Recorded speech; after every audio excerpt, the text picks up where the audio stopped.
Hey, it's Mark with an update for subscribers to my newsletter. Crypto is easy. If you are not subscribed, click the link in the description below, head on over and check out the newsletter. If you like what you see, please go ahead and sign up. You can also subscribe to this YouTube channel and you'll get the videos at the same time everybody else does.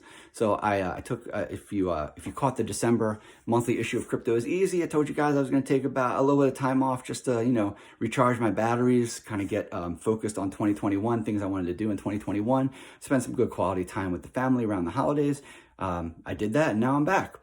And I said that, and I know I told you that I would update you if anything really significant happens in cryptocurrency, and nothing really significant happened in the past 10 days. And wait, you're going to say, what about XRP?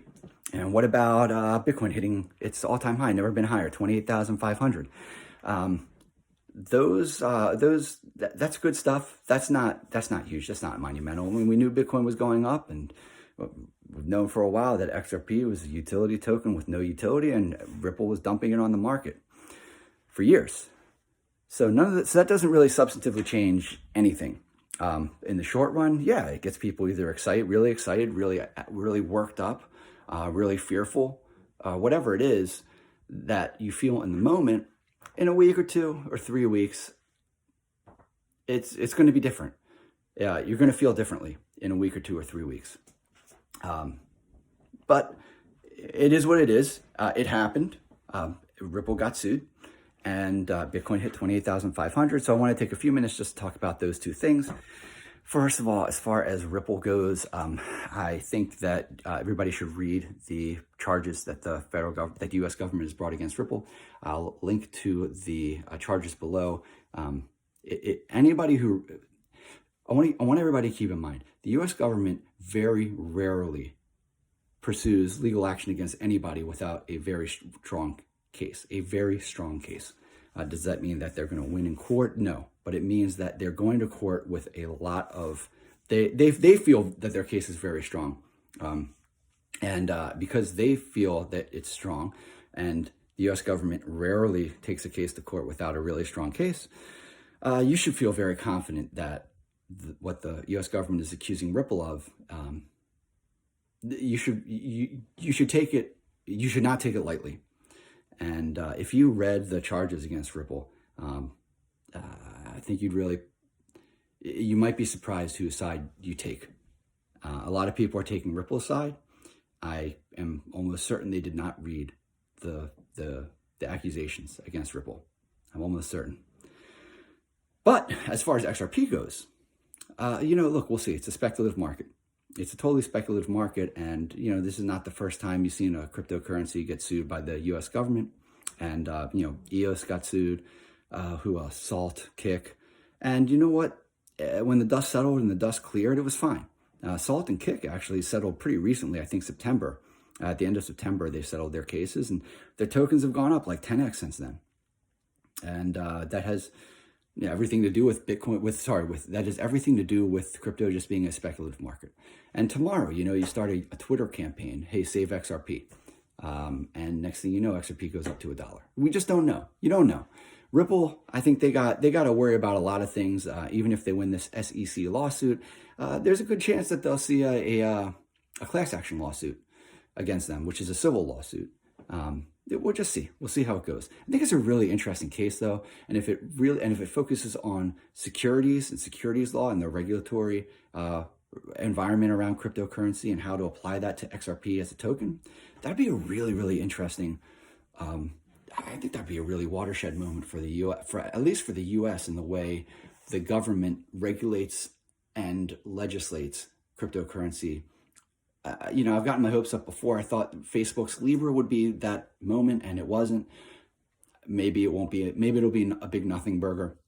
But that's only if the case really focuses on the securities law aspect and the way the U.S. government legislates and regulates cryptocurrency. Because there's a lot of interesting questions that I could talk about at length, but I won't in this video. As far as but if the case goes really focuses on what Ripple did, I don't really see. I think it's going to be a real tough road to hoe for Ripple, but they have really good lawyers, and so you never know. We'll see. But it's going to be a tough one for Ripple. And XRP, it's a speculative market, so nobody knows what will happen with XRP price. We'll wake up tomorrow and see it at $1. It's crypto, and it's an altcoin. So you never know. It crashes 50% or doubles in a day. Welcome to crypto. Welcome to altcoins. As far as Bitcoin goes, we have this parabolic run. And in fact, if you project it out and we keep going up like we have been going, we're going to hit $100,000 Bitcoin in March. So for me, this is not the environment you want to be buying Bitcoin in. If you are subscribed, if you're a paid subscriber, you have my plan for Bitcoin's bull market, where I have a system to identify when it's time to buy Bitcoin and when it's time to sell. And the selling is only at the very top of a market cycle peak, or if, God forbid, in the very unlikely event that Bitcoin's price just keeps crashing and crashing and crashing, there's a certain point where we cut our losses and we just go away. And we're not anywhere near either of those times. Go for a paid subscription to Crypto is Easy, and you will know exactly when those times are. Now, you also have my commentary on the markets. Suffice to say, I just want to make it clear, now is not that time. Now, having said that, there is never a bad time to buy Bitcoin as a portfolio asset, as just something you have because you believe in Bitcoin, you think it's a worthwhile asset to hold as a financial asset, as a wealth building asset, like you might hold stocks or bonds, or you might buy a house, or whatever it is, or cash in a savings account, whatever it is. Bitcoin should be included as an investment asset, as a portfolio asset. If you are just looking to make money buying Bitcoin and then selling it, if you're a trader, this is fine. They don't care. They'll make money up or down. But if your idea is just, I'm going to get money in and this is going to be a great opportunity, you're playing with fire, because there are a lot of things in the way people are using Bitcoin and moving Bitcoin, there are a lot of things that are happening that you only see when Bitcoin is about to crash, and never any time else. So, could this time be different? It could. I doubt it. Pretty much anytime somebody says it's different, it's never different, because humans are never different. And Bitcoin, there's nothing that's happened in the past 12 years of Bitcoin that has changed anything about the way people treat it. If any of those things change, if human nature changes, if Bitcoin fundamentally or substantively changes, then maybe we think that things are changing. But seeing as that hasn't happened, I'm sticking to my plan. And that means, some of you may be a little perturbed or upset or antsy about it. But, if you're in this as an investment, if you're looking at this as a way to stake your claim in the financial networks of the future and really build and grow your wealth and your financial security, you never want to play catch up. You never want to play catch up. You never want to be catching up to the market. You never want to be catching up to the price.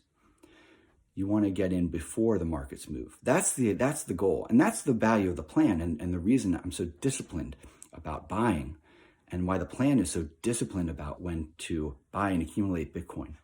Because this is a really volatile market. It's a very stressful market, and is a very hard and challenging, difficult market if you are not used to the swings in price. But if you get in when the getting is good, the specific times that I mentioned in my plan, then you don't have to worry about any of that. This market becomes very easy, because you're always getting your money in when the price is not likely to go lower for longer, and very likely to go up forever. Really, it could, or at the very least to go up a lot, to the point where we'll be able to identify when it's a good time to get out of the market. And maybe you never get out of the market. This thing could go up forever. That is possible, although it's more likely that we're going to end up at a market cycle peak eventually, sooner or later, or maybe hopefully later, as late as possible, ideally. It's just, human nature. Bitcoin tends to do boom and bust cycles. So it'll boom and then it'll bust. We're going to be ahead of the bust. We're also going to try to get ahead of the boom. And we're not ahead of the boom. Right now, this is the boom. If you missed it, this is not a time to play catch up. There are a lot of opportunities in the altcoin market, massive opportunities in the altcoin space. And those are all things that I'll talk about a little bit more in the new year. In 2021, I'm going to try to be a little more focused on the altcoin market, than I was in 2020. Although I think I had a fair amount of content about the altcoin market, but I know that that's something that everybody is really interested in. It'll be more and more and more interested in as the altcoin market continues to go up 50%. Altcoin market's gone up 50% in just a month. So that trend is definitely going to continue. So there's a lot to look forward to in 2021. If you're frustrated that I keep saying I'm not buying Bitcoin, it's because I've already bought it. I bought it. October was the first time I bought Bitcoin over $10,000. I bought Bitcoin at $10,100. I've already bought it. I'm good. I'm good. Everything from here on out is gravy. And I want it to be like that for you too. I want you to feel like you're in. And now you just get to enjoy it because this is an amazing moment. It's an amazing opportunity where we have an asset that is viable. It's growing. It's way, way, way undervalued. Way undervalued. And only just now people are waking up and realizing and understanding just how significant Bitcoin is as a financial asset, just how significant it is as an investment, as a way to build and preserve wealth. And the altcoins, they're going to come along too, and they're going to offer even bigger returns. So that's what we have to look forward to in 2021. And if you're stressed, if you're worried, I totally understand. This market, it'll do that to you. I know there's nothing I can say and do to make it, there's nothing I can say or do to make it you feel like, to feel any way other than you already feel. But if you try, and you try to kind of push aside the daily noise, you know, and when you go to YouTube, you scroll past the video that says Bitcoin's going to 30,000 right after you scroll past the one that says Bitcoin's going to crash to 14,000 and keep scrolling until maybe you see something that's not as incendiary and bombastic and crazy. You know, if you skip over that CoinDesk article that says this trader says Bitcoin's about to turn over into a massive capitulation, and you skip over the one right next to it that says Bitcoin bull run will go to 50,000 by the end of the year, $50,000 Bitcoin by the end of the year, and just skip over all that.